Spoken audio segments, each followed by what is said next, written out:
গুন্ডা দমন bill pass কি বলবো?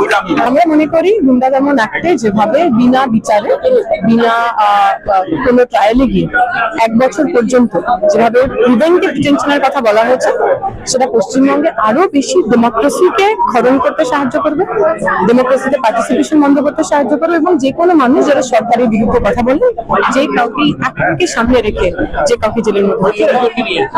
আজকের দিনে আমরা দেখতে পাচ্ছি যে তৃণমূল যে দলটা সেটা একেবারে দুটো ভাগে ভাগ হয়ে গেছে।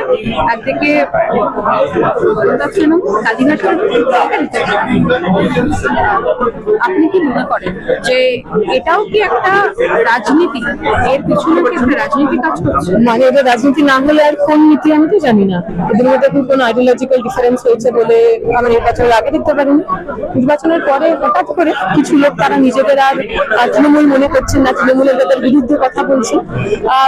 এটা খুব স্বাভাবিক নয়।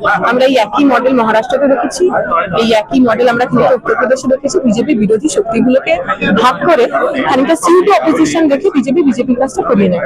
পশ্চিমবঙ্গে এখন আমরা যে দেখছি এই নতুন যে তৃণমূল তৈরি হয়েছে তা বেসিক্যালি বিজেপির ক্যানন প্রোটেক্টে কাজ করবে। তাহলে আগামী দিনে গণতন্ত্র যে 4টে স্তম্ভ, তার মধ্যে একটা স্তম্ভ হচ্ছে বিরোধী দল, সেটা কি তাহলে রইলো না? সেইটার হয়তো পার্লামেন্টের মধ্যে রইলো না, অ্যাসেম্বলির মধ্যে রইলো না, কিন্তু রাস্তায় রইল। রাস্তায় যে হকাররা লাল ঝান্ডা নিয়ে নামছেন, লড়াই করছেন, জেলে যাচ্ছেন, তারাই আসলে অপোজিশন। মানুষ আসলে অপোজিশন।